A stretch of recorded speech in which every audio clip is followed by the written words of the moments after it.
Vós, todos os gentios, louvai-o todos os povos.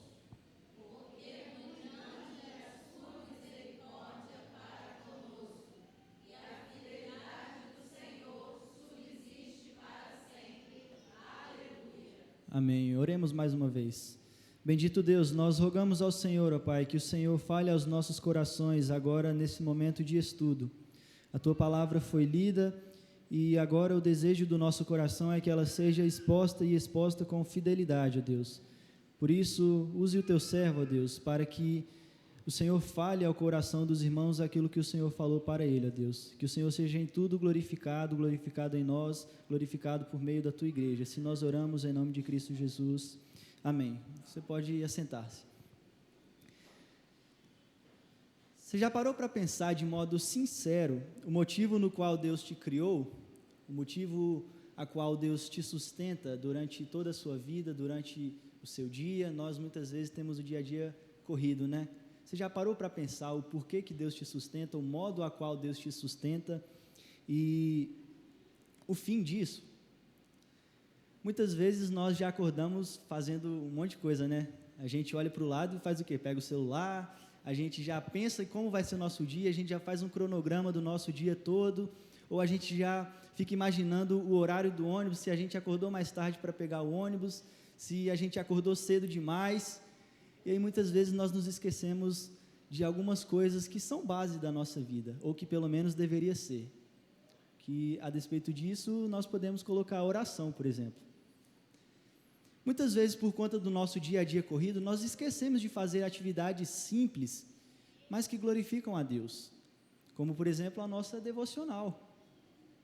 E aí a gente pensa logo nas outras coisas, nas coisas que não são assim, tão importantes comparadas com as coisas de Deus.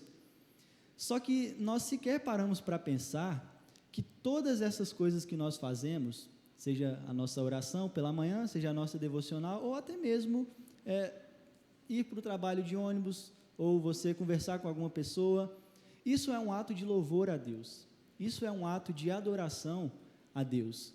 Muitas vezes nós confundimos o que é louvor, muitas vezes nós confundimos o que é de fato adoração a Deus e achamos que é simplesmente vir à igreja e prestar culto a Deus. De fato, também é, mas não se restringe somente a isso. Não se restringe somente a isso. Louvor, adoração, glorificar o nome de Deus, vai muito além disso. Vai muito além disso. Nesse salmo pequeníssimo é feio, né? Nesse salmo pequeníssimo, é isso? Não sei se está certo. Nesse salmo pequeno, a gente vê a grandiosidade do nosso Deus. A gente vê a grandiosidade do nosso Deus e também a sua soberania. O salmista, ele nos faz um lembrete muito especial e essencial à nossa vida. Ele vai nos lembrar que o louvor ao Senhor não é opcional.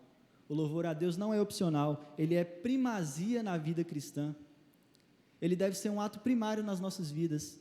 E nós muitas vezes deixamos isso passar, nós deixamos isso de lado. Mas o que ainda é mais surpreendente nesse salmo é que ele é um chamado de adoração.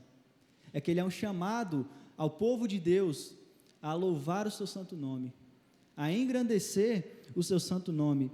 E aí nós podemos imaginar, mas nós vivemos num mundo tão caótico, um mundo cheio de guerra. Se a gente olha aqui para a América do Sul tem guerra, se a gente olha lá para o outro lado do mundo tem guerra, se a gente olha lá para baixo no mundo também tem guerra. E nós vemos dissensões, nós vemos discórdias, nós vemos um povo desunido. E no Salmo a gente vê um Deus que chama o povo à união, um Salmo que chama todos os povos a louvar a Deus. Nesse estudo nós vamos explorar sobre a grandiosidade do nosso Deus através desse tão pequeno Salmo. E se nós cremos que Deus é digno de todo louvor, se nós cremos que Deus é digno de toda adoração, esse Salmo deve nos impactar. Esse Salmo deve nos impactar porque o Senhor nos convida a isso, o Senhor nos chama a louvá-lo, o Senhor nos chama a adorá-lo. E nesse salmo nós podemos ver o coração missionário do nosso Deus, nós podemos ver também o seu desejo em ser adorado, o seu desejo de ser louvado e os motivos aos quais Deus se digna disso. Deus se digna de ser louvado e engrandecido por conta desse salmo. algumas semanas atrás, ou melhor, alguns dias atrás, eu estava no shopping com a Ana e a gente passou numa perfumaria e ali a gente pôde notar algo muito interessante. A gente notou que nos menores frascos de perfume estavam os melhores perfumes. De igual modo é aqui com este salmo.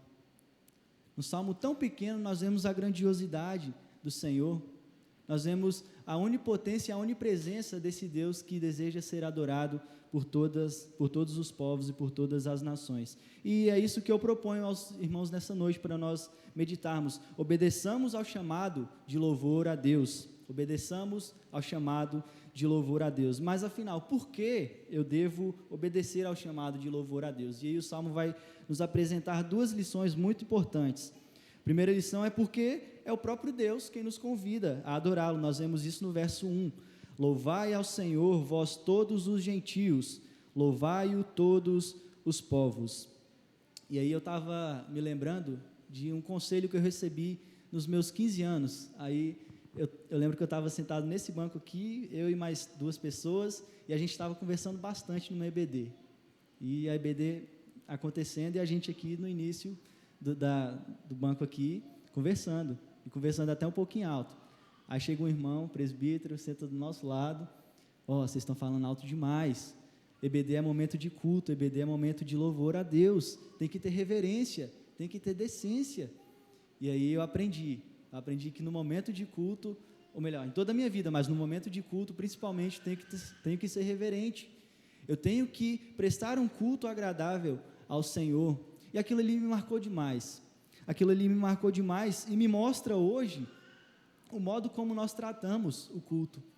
Muitas vezes nós queremos fazer o culto segundo os nossos próprios meios, ou segundo os nossos preceitos, mas não é isso que Deus requer de nós.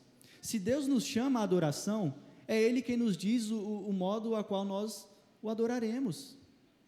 Se Deus nos conclama a adorá-lo, a prestar um culto agradável a Ele, é Ele quem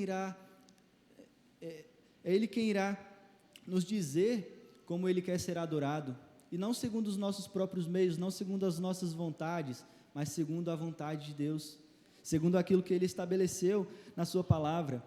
Muitas vezes nós amoldamos as músicas do culto, e eu dou graças a Deus pela nossa igreja, porque nossa igreja tem o entendimento de que as músicas devem ser teocêntricas, de que o culto deve ser prestado a Deus.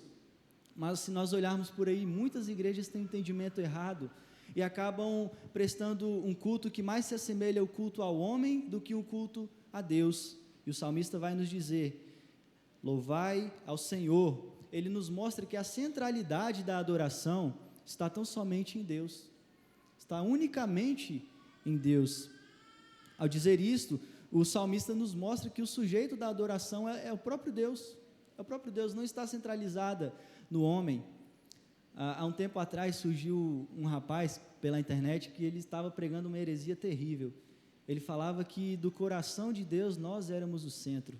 Isso é algo absurdo de ser dito. Só Deus é digno de todo louvor. Só Deus é digno de toda adoração. E quando o salmista diz louvai ao Senhor, ele quer dizer, como se ele quisesse dizer, dedique toda a sua vida a Deus. Dedique o seu trabalho, a sua família, os seus estudos, tudo, dedique ao Senhor. Dedique ao Senhor. É isso que Deus requer de nós. Louvor pleno a Ele, louvor sincero e total ao nosso Senhor. Como eu disse, muitas vezes por conta do nosso pecado, nós somos tentados a prestar um culto ao Senhor de qualquer maneira, a louvar, entre aspas, a Deus, segundo os nossos próprios meios, mas não é isso que Deus quer de nós. Deus quer que nós o louvemos conforme nós encontramos na sua palavra, de maneira sincera, de maneira que tenhamos vigor, fervor, e que seja uma adoração sincera, reverente e plena diante do nosso Senhor. O Senhor não requer de nós gritaria, o Senhor não requer de nós que nós fiquemos pulando durante o culto, não. O Senhor requer de nós reverência, corações santos adorando o seu nome, corações e vidas santas adorando o seu santo nome. E não somente na igreja, isso não se restringe somente aqui, somente ao culto de domingo, mas em toda a nossa vida, em toda a nossa vida, seja no nosso trabalho, seja na nossa escola, na faculdade, seja no nosso lar, na nossa vizinhança. O Senhor requer de nós que tudo aquilo que nós formos fazer, que seja para o seu louvor, que seja para a sua glória. Seja você lavando vasilha, seja você lavando o banheiro, seja você pegando um ônibus, seja você dirigindo no trânsito, o Senhor quer que você tenha esse entendimento, de que até ali você está louvando a Deus, em todos os atos da sua vida, em todos os atos da sua vida. E o texto vai nos mostrar algo muito interessante, que esse chamado não se restringe somente a nós aqui, mas esse chamado de Deus é universal. E aqui o texto começa a ficar um pouco diferente, começa a ficar um pouco estranho. Vejam, ele diz: louvai ao Senhor, vós todos os gentios. E aqui o texto começa a ficar um pouquinho diferente. Por quê? Porque, se nós lembrarmos da história da igreja, o povo de Israel era um povo exclusivista, então para eles, somente eles eram o povo de Deus, somente eles eram o povo de Deus. E aqui ele fala uma palavrinha muito interessante: louvai ao Senhor, vós todos os gentios. Quem eram os gentios? Ou quem são os gentios ainda hoje? São todos aqueles que não fazem parte do povo de Israel, Israel físico. E aqui o salmista vai dizer isso. Nós podemos ver aqui, meus irmãos, o amor de Deus, o coração amoroso do nosso Senhor. E aqui, se eu pudesse resumir esse verso em poucas palavras, eu diria que é a grande comissão do Antigo Testamento, porque o Senhor tem o desejo de alcançar o seu povo, de alcançar os gentios, e Ele nos alcançou. Eu convido você para que abra sua Bíblia em Romanos, capítulo 15. Paulo vai expor melhor esse verso. Romanos capítulo 15, os versos 9 a 13.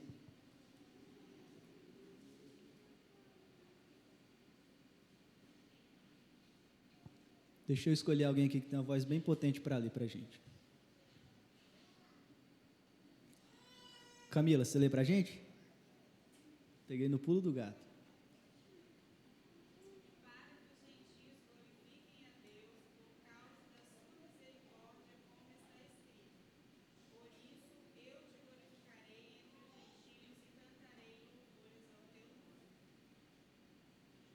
Até o 13.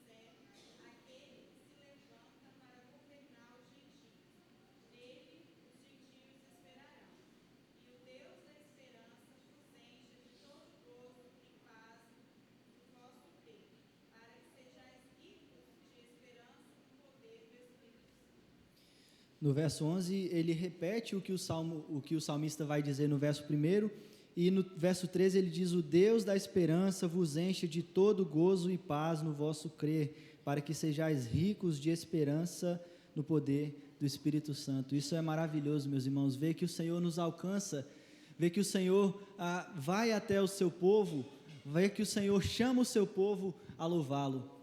Mas aqui há algo muito importante também para nós, de aplicação pessoal. Nós devemos ser evangelistas, nós devemos ser missionários, nós devemos ser pregadores da palavra de Deus. Ele continua dizendo: louvai-o todos os povos. E para que todos os povos louvem ao Senhor, é necessário pregar, Muito provavelmente, uma pessoa foi até você para pregar a palavra de Deus, e nós simplesmente, muitas vezes, guardamos essa palavra, retemos a palavra de Deus para nós e não passamos ela para o próximo. De fato, nós devemos guardar a palavra de Deus nos nossos corações. Entretanto, não deve ficar somente presa em nossos corações, nós devemos praticá-la, e praticá-la pregando essa palavra, pois muitas pessoas na nossa casa, muitas pessoas na nossa vizinhança, muitas pessoas no nosso trabalho, na nossa escola, na nossa faculdade, muitas pessoas estão correndo em passos largos numa perdição, estão correndo para o inferno, e nós sequer temos pregado a palavra de Deus. Nós que tanto falamos da palavra do Senhor, nós não temos pregado a palavra de Deus, não temos proclamado, não temos sido arautos do Senhor. Nós devemos pregar a palavra de Deus, pois Ele nos dá uma missão. Cristo nos comissionou para isso, para ir ao mundo, pregar o evangelho, discipular, batizar em nome do Pai, do Filho e do Espírito Santo. É isso que Deus requer de nós.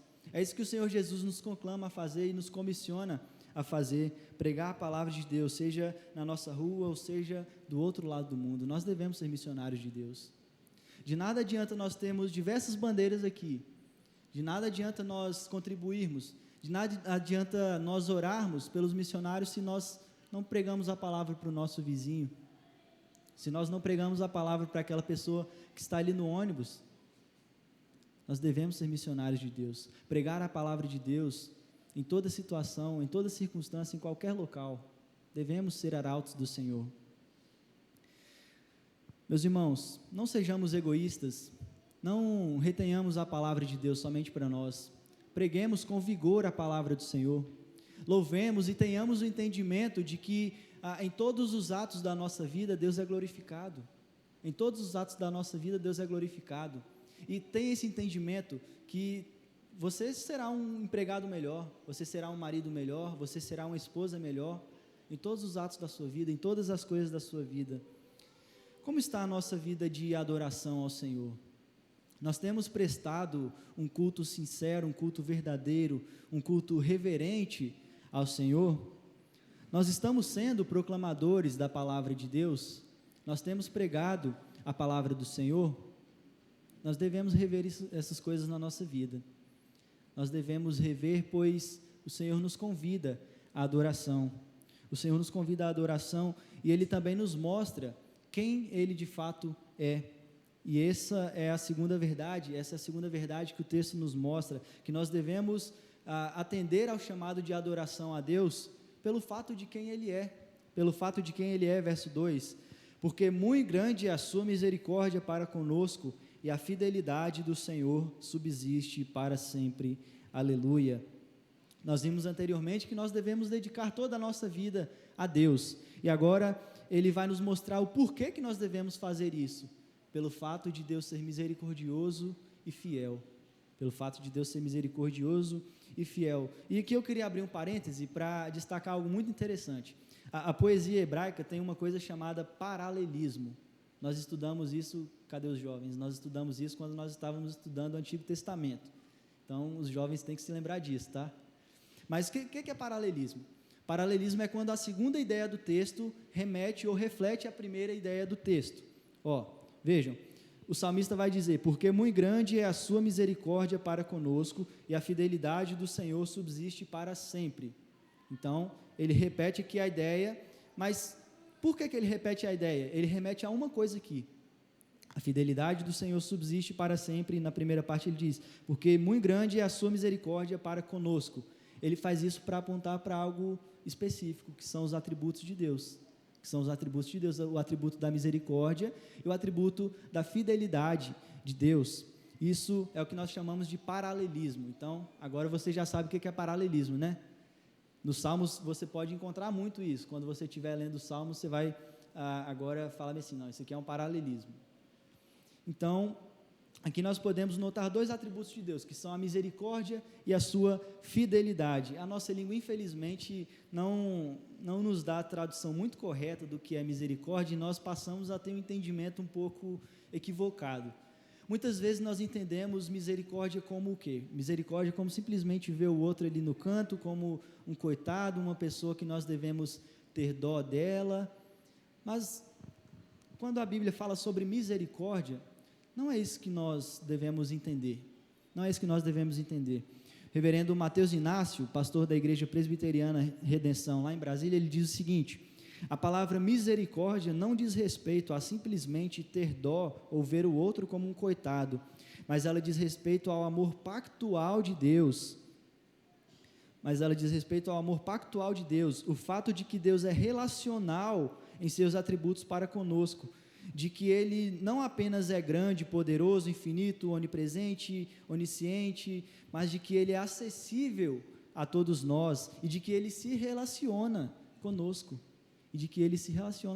Então, a misericórdia de Deus não diz respeito a ter dó do outro ou a ver outro como um coitado, mas diz respeito a esse amor relacional de Deus, a esse amor pactual do Senhor para com o seu povo. Isso é algo maravilhoso de se notar no texto, porque muitas vezes nós pensamos isso, né, que Deus, Ele é misericordioso conosco, tendo dó das nossas vidas, dando às vezes alguma coisa para a gente, mas não. Deus é um Deus que se relaciona com o seu povo, é um Deus que criou um pacto com o seu povo e que por meio disso Ele conversa com o seu povo por meio da sua palavra, Ele permite que o seu povo se achegue a Ele por meio da oração. Deus é relacional, meus irmãos, e isso nos mostra a sua misericórdia. Em outro momento nas Escrituras, e eu convido você para que abra lá novamente, no Salmo de número 136, não é minha intuição expor esse Salmo, mas eu queria apenas usar algum tempo aqui para falar sobre algo muito interessante que nós podemos notar, que é a aplicação da misericórdia de Deus em nossas vidas. O Salmo de número 136 é perfeito para isso. Dos versos 1 a 3, o salmista vai nos mostrar a misericórdia de Deus no seu caráter, no caráter de Deus. Dos versos 4 a 9, nós podemos notar também a misericórdia de Deus na sua obra da criação. Nos versos 10 a 15, nós vemos a misericórdia do Senhor na sua redenção para com o seu povo. Nos versos 16 a 22, na provisão e sustento. Nos versos 23 e 24, no livramento dos inimigos. E nos versos 25 e 26, por fim, nós podemos notar a misericórdia de Deus no seu sustento contínuo. Tá aí uma divisão para você quando for pregar. Se você precisar, só me pedir depois. Pode usar à vontade. Mas Deus, Ele é misericordioso para conosco. Deus, Ele é misericordioso ao ponto de se relacionar com o seu povo. Mesmo nós sendo pecadores, Deus se relaciona conosco. E o salmista vai dizer que a sua misericórdia é muito grande, porque muito grande é a misericórdia do Senhor para conosco. Depois o salmista vai exaltar também um outro atributo de Deus, que é a sua fidelidade, Isso aqui é algo muito caro a nós e cabe a nós parar aqui um pouco para nós entendermos e refletirmos um pouco sobre o que de fato é a fidelidade de Deus. Como eu disse, o salmista ele apontou para dois atributos de Deus, o atributo da misericórdia e o atributo da fidelidade. E aí, existem dois tipos de atributos de Deus. Existem os atributos comunicáveis, que são aqueles atributos que podem ser refletidos nos seres humanos, em nós, de maneira limitada, que pode ser compartilhada conosco de maneira limitada. E existem os atributos incomunicáveis, que são aqueles que pertencem somente ao Senhor e não podem ser compartilhados com a sua criação. Tanto a misericórdia quanto a fidelidade de Deus se encaixam nos atributos comunicáveis. A teologia define isso, tanto a misericórdia quanto a fidelidade são atributos de Deus comunicáveis. E aí, quando nós olhamos para o texto e pensamos em fidelidade, o que vem à nossa mente, uma das primeiras coisas que vem à nossa mente é o matrimônio entre marido e mulher, porque muitos casos de infidelidade acontecem, muitos casos de infidelidade conjugal acontecem, e não é isso que Deus nos mostra. Por quê? Paulo vai dizer lá em 2 Timóteo 2,13 o seguinte: se somos infiéis, ele permanece fiel, pois de maneira nenhuma pode negar-se a si mesmo. E muitas vezes nós somos infiéis. E como eu disse, uma das primeiras coisas que a gente pensa sobre infidelidade é o ato conjugal entre marido e mulher, mas não se limita somente a isso. Um compromisso que nós fazemos com outra pessoa, se nós nos atrasamos, se nós deixamos de cumprir esse compromisso, nós estamos sendo infiéis. Nós devemos cumprir com aquilo que nós somos chamados a fazer, e nós devemos fazer isso porque o Senhor é fiel, e a sua fidelidade subsiste para todo o sempre. O salmista vai nos mostrar a eternidade dos atributos de Deus, e isso é o que traz conforto aos nossos corações. Isso é o que traz conforto aos nossos corações em momentos de angústia, em momentos de tristeza. Luiz Berkoff, ele vai dizer o seguinte: a fidelidade de Deus é de máxima significação prática para nós, o povo de Deus. Ela é a base da nossa confiança, o fundamento da nossa esperança e a causa do nosso regozijo. Ela nos salva do desespero ao qual nossa própria infidelidade facilmente nos poderia levar. Dá-nos coragem para prosseguir a despeito de todos os nossos fracassos e enche os nossos corações de jubilosas antecipações, mesmo quando estamos profundamente conscientes do fato de que perdemos o direito a todas as bênçãos de Deus. Os atributos de Deus, eles servem para nos consolar e para nos confortar. Nos momentos de angústia, nos momentos de tribulação, nós podemos nos lembrar que nós temos um Deus misericordioso, um Deus que é fiel às suas promessas. Nós devemos sempre nos lembrar disso, pois é isso que nos trará conforto. É isso que nos trará a certeza de que há um Deus grandioso, um Deus misericordioso e fiel, que cuida de nós em todas as situações das nossas vidas, até mesmo no momento de lamento, até mesmo no momento de angústia e de sofrimento, o Senhor cuida de nós, pois Ele é fiel, pois Ele é misericordioso para com as nossas vidas. Os seus atributos são eternos, e isso nos dá a certeza de que o Senhor é consolador, de que o Senhor conforta os nossos corações. Meus irmãos, ainda que muitos momentos, por conta dos nossos pecados, nós sejamos infiéis, lembremos da fidelidade do Senhor, lembremos da misericórdia de Deus, e tenhamos na nossa mente o entendimento de que nós devemos prestar louvor a Deus, adorar ao Senhor, pregar a palavra em toda e qualquer ocasião, pois assim o Senhor será adorado, e nós atenderemos o seu chamado de louvor a Deus.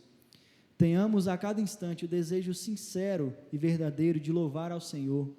Tenhamos a certeza de que devemos louvá-lo pelo fato de quem Deus é, pois Deus é grandioso, pois Deus é misericordioso, pois Deus é fiel para conosco.